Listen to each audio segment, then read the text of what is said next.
Long ago did they live, these warriors that beckon the will of gold. Now they rest in their timely graves, smiling on those who follow the road.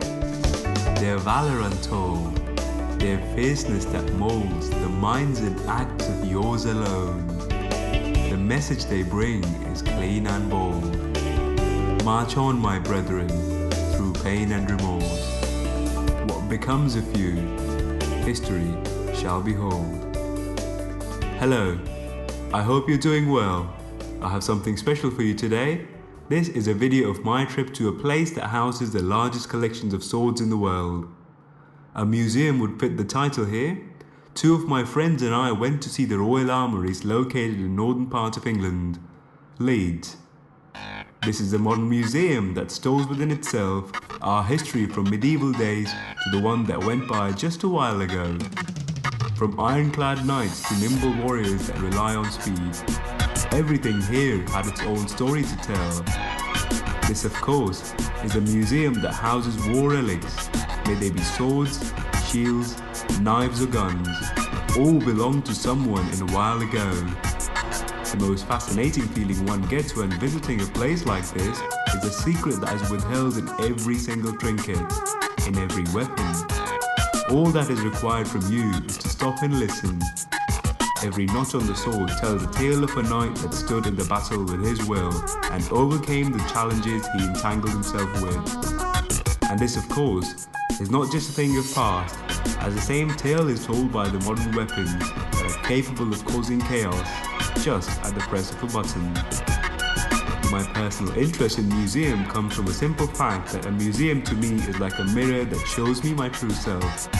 What I am, what I can become if I succumb to evil, or the good I can do when I decide to help a fellow soul. All this by looking at something that never belonged to me, but still sharing a bond with the soul of every fellow human. This museum tells a tale that begins in the eras of bows and flint knives, survival being the prime concern of humans, food and shelter being the most sought after commodity. But as time went by, communities were formed that expanded not just by cultural influences, but by the extent and knowledge of war. Survival tools became offensive weapons. Science played an important role here. Everything got bigger and bigger. A bow that could launch a single arrow earlier could now fire huge metallic ammunition. Flint knives and daggers were forged into steel swords, and soldiers started to wear armors that could withstand the assault of these weapons. But such is the tug of war between the two that one may only surpass the other only for a short amount of time. As if a good offense meant a great defense, so was true in the case of having a good defense leading to a strong offense. And then, guns changed it all.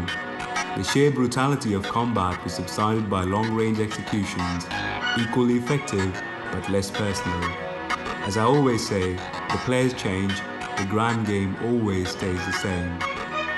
Personalization and art can also be seen in these weapons and armors in the museum. People's lives depended on these, so it was only fair for people to give them the credit they deserve. So from standard engravings to deep customizations, all weapons and armors had a personal feel to them, and this can be seen to this very day. The museum itself is large and covers 4 floors of our history, each with a different theme focusing on an entirely personalized area. From jousting knights to hunting rifles, from real-life enactments to modern-day military, each section had its own allure. It would take an individual around 2 hours to see the whole place, but if you get distracted the way I do, it might very well take you a lot more than 6 hours. Live movies and documentaries are also played here, so if one wishes to relax and sit down, there's always something to look at. Another great part of this museum was the amount of information that was available for one to read during the tours. From short background phrases to interactive quizzes, so much was present for one to absorb. It all felt like a grand movie, rather than a boring history lesson.